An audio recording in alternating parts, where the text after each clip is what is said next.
This week on Retirement Well, we have a special show lined up. More often than not, we are hearing folks come in and comment about the upcoming election. So we put together a show that talks all about the various elections, some of the financial things that are coming out of this, and also just some of the impacts that they may have on soon-to-be retired retirees across the nation. As an example, do you know that all across the world, not just in our own United States, but all across the world, elections are happening at a great pace.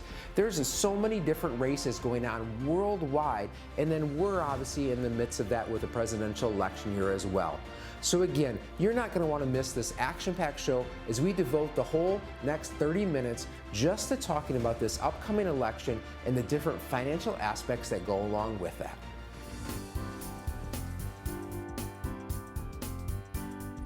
Retiring Well, brought to you by Centennial Wealth Advisory, financial advisors specializing in retirement planning and serving all of Northern Michigan. Retiring Well, helping you plan for a successful and comfortable retirement. Retiring Well, plan to retire well. Well, here we are, 2024, looking at the election. But one of the key things to take into consideration is that 2024, there are 76 nations that are going to the polls. So approximately 4 billion people, or half the world, are going to the polls this year. This is the most on record across the world. So some will be considered fair, and then you're going to have others that may not be the case. Examples of that include Rwanda, Russia, North Korea. The U.S. election, obviously, is going to be a pivotal centerpiece for the world. What might this possibly mean for you and your investments? Well, as we all know, the equity markets are always going to be turbulent, whether that's just U.S. or international. But when you look back and see the U.S. stock market in comparison to the EAFE, so the EAFE, the EAFE, stands for Europe, Australasia, and Far East. This includes both emerging markets and developed markets. And you compare how has the U.S.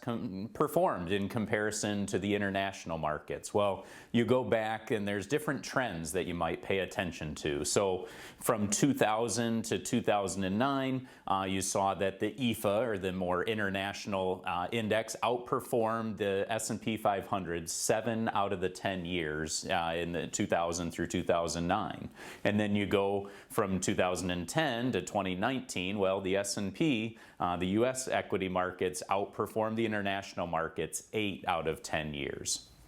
So what does this really mean to you and your investments? Well, it comes back to that importance of how you're going to allocate your portfolio to best perform and best suit your needs. So looking at U.S. versus international markets and your equity exposure is going to be important. What about your bond exposure? And that could also be both domestically and internationally. And when you think of this, we really look at, how much risk can you take, and using this acronym of CAN. So C represents your capacity, A is attitude, and N is need. So starting with capacity, how much risk can you take, and looking at it from the standpoint of, well, if you saw a major drop in your portfolio, do you have the capacity to experience that, not needing a large sum of money, and be willing to take the time to hopefully recover from that big drop? So that's a piece that you have to take into consideration for your portfolio. Really important is your attitude towards risk. So often we find that people are saying, well, I'm a conservative investor. I don't want to be taking a whole lot of risk. But then we'll go and run an analysis of their portfolio, and we find, well, you're really exposed to a pretty significant amount of risk. If another black swan type of event occurs where the market takes a quick drop, here's what you could experience. And people a lot of times are surprised by how much risk they're really taking. And so that's where attitude is very important.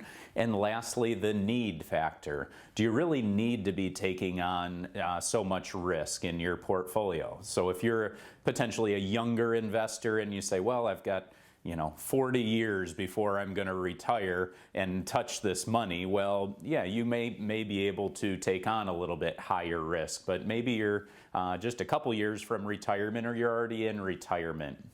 Do you need to be taking as significant amount of risk as far as trying to really grow the portfolio? Or are you maybe more in a phase where you're trying to protect what you have, still get some reasonable returns, but maybe generate an income stream? Well, that's going to have a whole different need than someone that's 40 years away from retirement.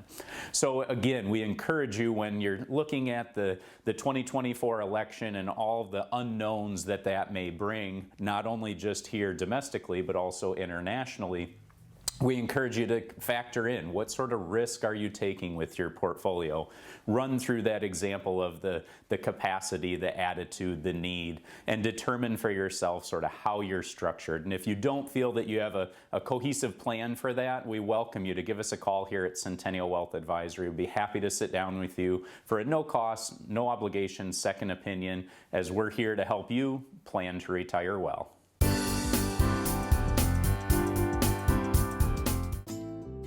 Make the most of Social Security. Although Social Security isn't designed to cover all of your income needs, it's an important part of the retirement puzzle. Download our free booklet on the Social Security decisions at sin-wealth.com and learn how to optimize Social Security for your situation, why timing is so important when it comes to your benefits, ways to supplement your Social Security, and more. There is no cost and no obligation.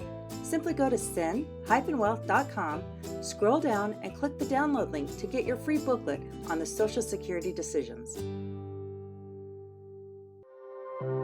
When you have confidence in your retirement future, you can live the life you've always imagined. Because of planning, you now have time to reflect on the wonderful memories of your life.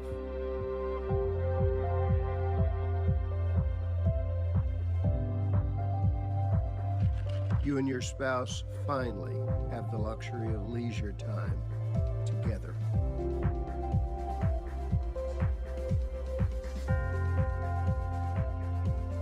To spend fun times with your grandkids, sharing the joy of their excitement about life.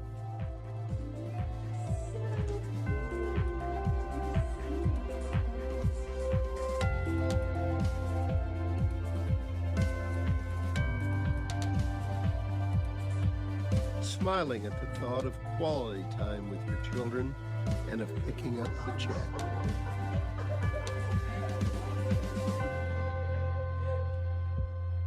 At last, you have time to breathe and rekindle the love of your life. Why? Because you imagined what could be. You planned for retirement. So today, you own your future.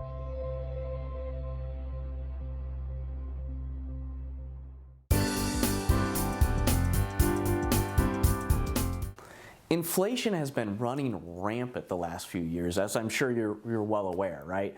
Basically, everything has gone up in price.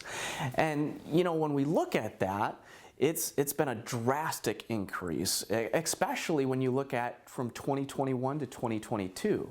So here's a great visual on the screen where you can see the various price increases for various goods and services from November of 2021 until November of 2022. I mean, you can see here, eggs up 49%, airfare up 36% just in that year alone, butter up 34%.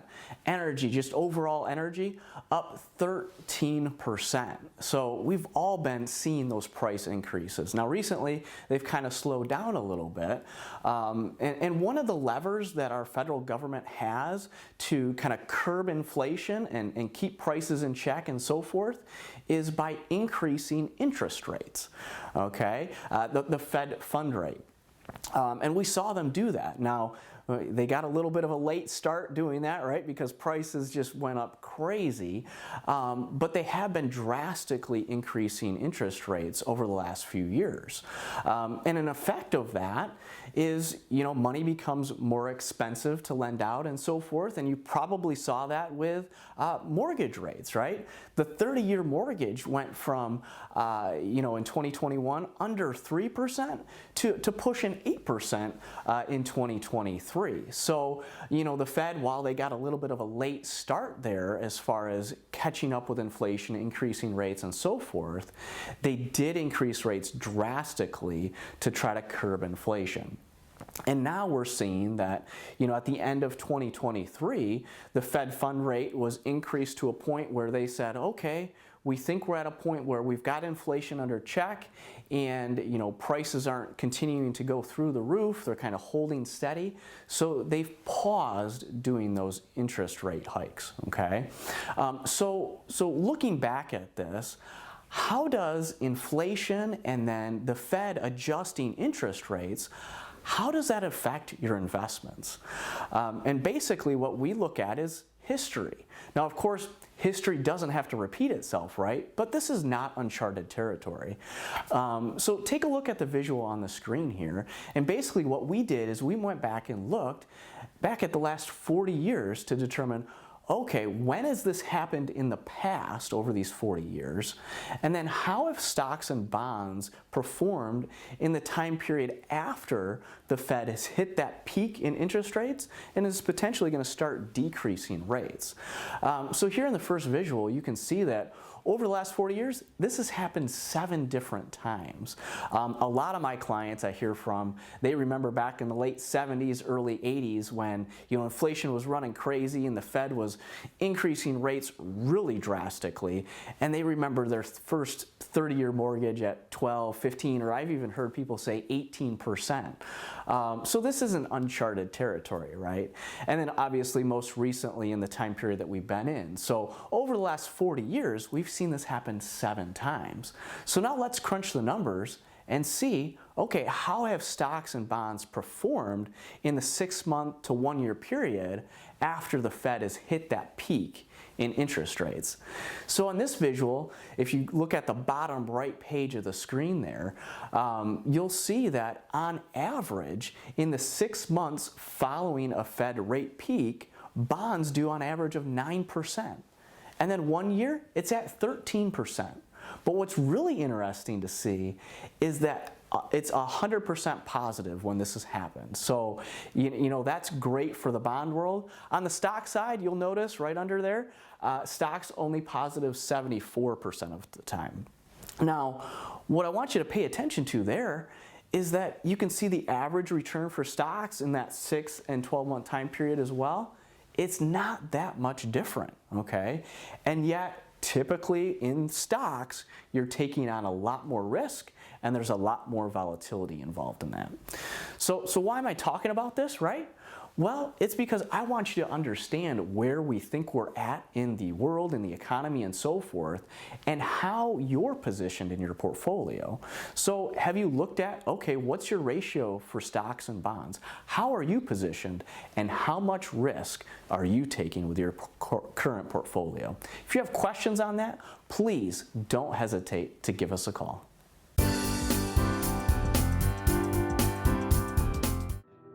Your grandchildren are precious to you. They are your life. This is your time to have that special relationship. Taking care of yourself is taking care of them. Centennial Wealth Advisory is offering a free, no-obligation retirement review to make sure you don't run out of money during your retirement. Centennial Wealth Advisory. Your best is yet to come. You made it. Years of hard work, investing, planning, and now you're here.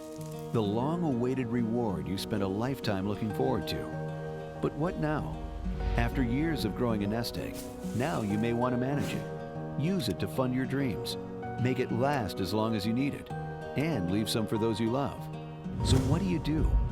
Wall Street continues to be uncertain, and some conservative options have dropped through the floor.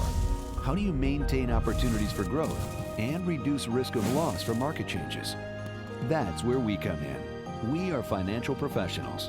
From investments and insurance products to tax reduction strategies and guaranteed retirement income you cannot outlive, provided by the claims-paying ability of insurance companies.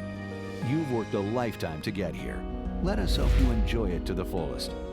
For a complimentary consultation, simply contact us today.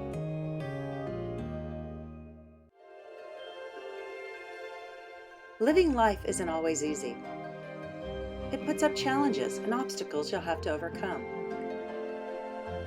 There are responsibilities. You put in effort to provide and take care of your family, and to save and invest, to balance work and life. Planning is the first step to succeeding. Plan to retire well.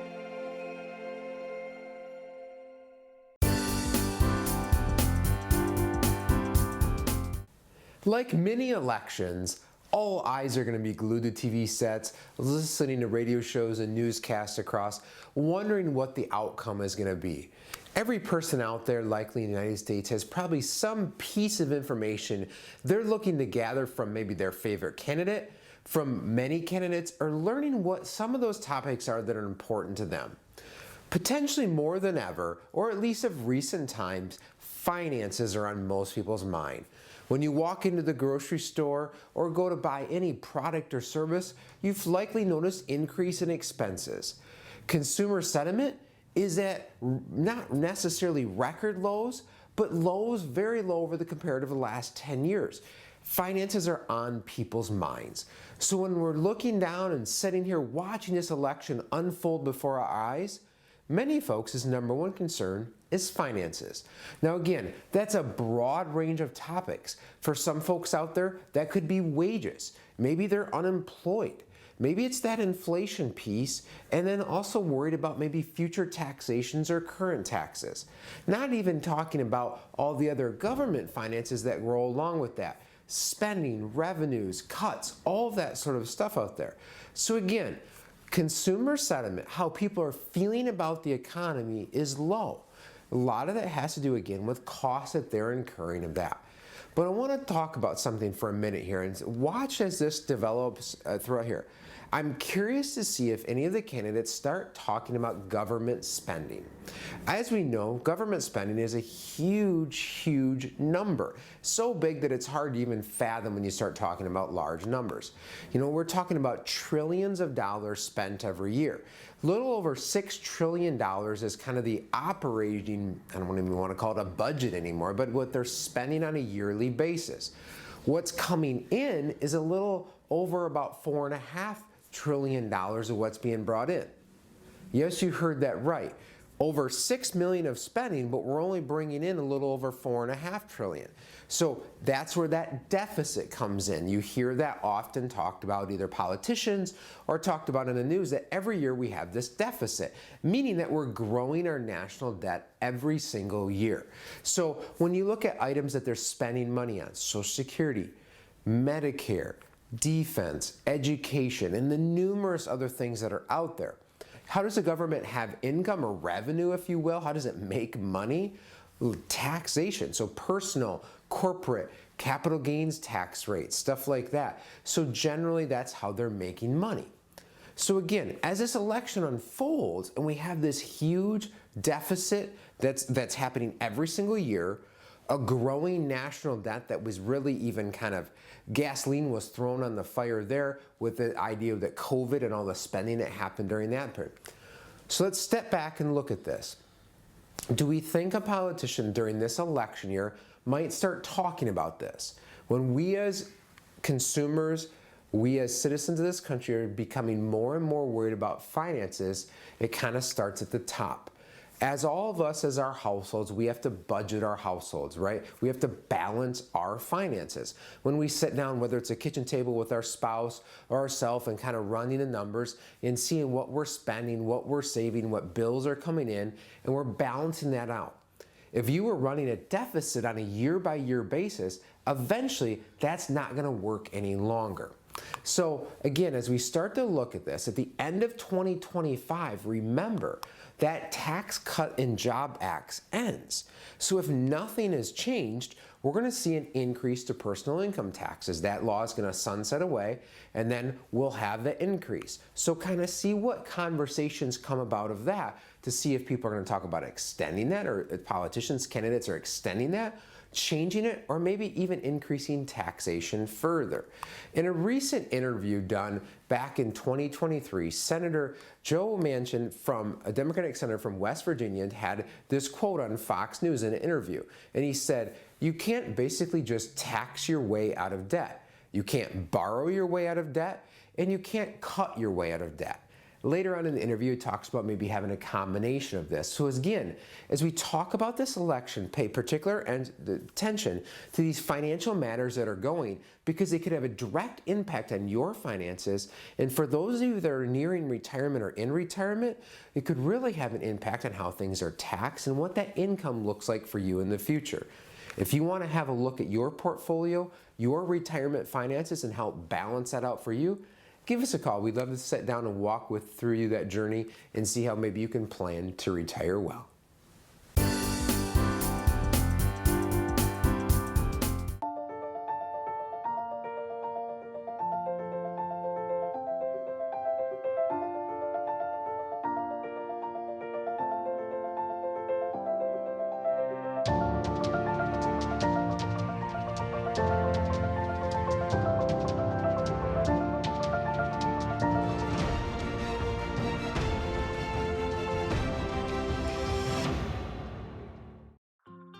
Remember when life was simpler?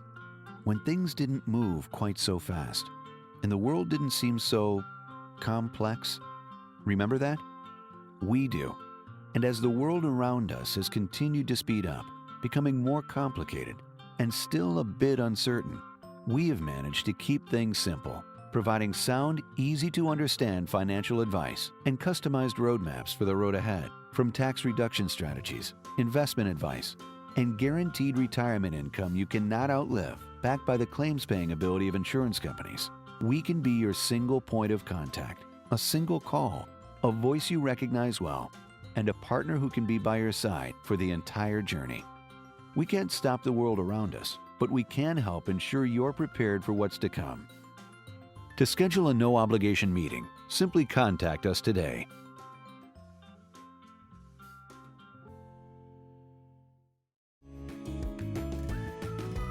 If you like watching Retiring Well, make sure to go to youtube.com/retiringwell and click the subscribe button to never miss any of our TV shows and other informative videos.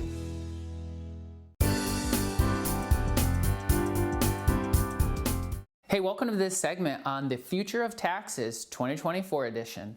Hey, what is going to happen to the future of taxes? Well, let me tell you, I know exactly what's going to happen.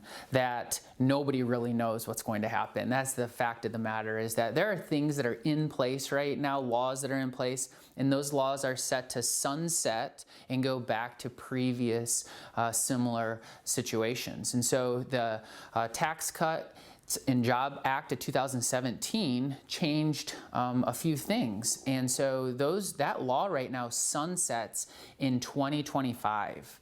And so then starting tax year 2026, it's going to go back. So we're going to review what that might look like and the potential impacts. But ultimately, we have to figure out who's in power, you know, whose tax ideas are going to eventually win out. But what might happen? Okay, there's 4 things that are going to be impacted, likely once this tax cuts and job acts expire at the end of 2025. Okay, first thing, likely there's going to be higher individual tax rates. And I have a chart here in a minute that I'll show you that.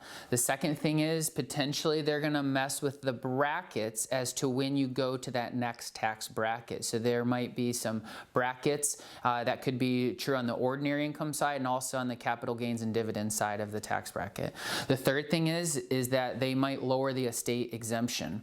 If you remember back, it used to be about $5 million an individual could pass on without tax implications. They doubled that. Then with with inflation. Right now in 2024, it stands at about $13 million per person. So a married couple, $26 million for that estate exclusion there. But if it goes back in 2026, they're estimating maybe it goes back to maybe $6 million, okay, per person. And so that might affect some of you viewers out there. And then finally, there's going to be likely a change in the standard deduction and the personal exemptions and what that looks like. Okay, so we know what might happen. Again, we're a couple years away from really understanding exactly, obviously, what will shake loose. So let's go over to just compare some brackets. So this next chart right here that you're going to see on your screen, it's the current 2024 tax brackets and then the brackets that happened in 2017. And as you look at it, you can just go down the 2024 bracket.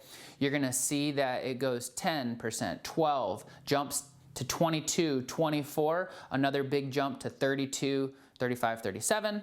And if we go back to what this potentially might sunset, those brackets, 10%, 15, 25, jump to 28. Now we're up to 33, 35, and potentially 39.6. And you can look at the estimated amounts of money that you have to make in order to be in each of those brackets. And so one thing that we say on the show all the time, you should know your tax bracket. You should know your tax diversification. You know, which accounts is your money in, and as you're making money or taking from those accounts, what bracket are you in?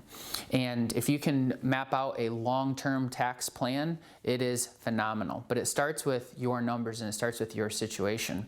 So we're going to dive into a hypothetical situation. This is made up just to give you an idea, a big picture of what things might look like from a tax planning perspective. So if we go, we're going to use Dave and Sarah. They're married and they're both working. They're kind of at the end of their career, and so they add up their income. They're making about $190,000. If we were looking at Dave and Sarah in 2017, they'd be in the 28% bracket. If we look in 2024, $190,000 of income, they're actually in the 22% tax bracket. And then if these laws all sunset, then potentially in 2026, $190,000 of joint married income might put them in the 28% bracket. Let's say as they're preparing, they say, we're really getting sideways on what we think the debt level is, and with our tax diversification, we don't have a lot. And Dave and Sarah say, I want to do a Roth conversion, and I'm going to do a Roth conversion of $100,000. Well, if we look at that screen, the current rules say that $100,000 might end up, for a federal tax impact, increase their taxes by about $24,000, so about 24%. If they wait to 2026 and we use those brackets, then potentially the cost of that same conversion is 28 to 29%, or maybe $29,000 to convert. So if you compare the $24,000 conversion versus the $29,000 conversion tax bill, you save about 25% by, potentially doing it now. So we would never say you should make a decision on your tax planning until you talk to a tax professional. We love tax planning. We pride ourselves in being able to be really good at giving great advice when it comes to your own tax situation. So obviously, reach out to those professionals and get those people in life that want to help coach you and have a pure-hearted teaching way to impact your life. I hope this helped. Have a great day.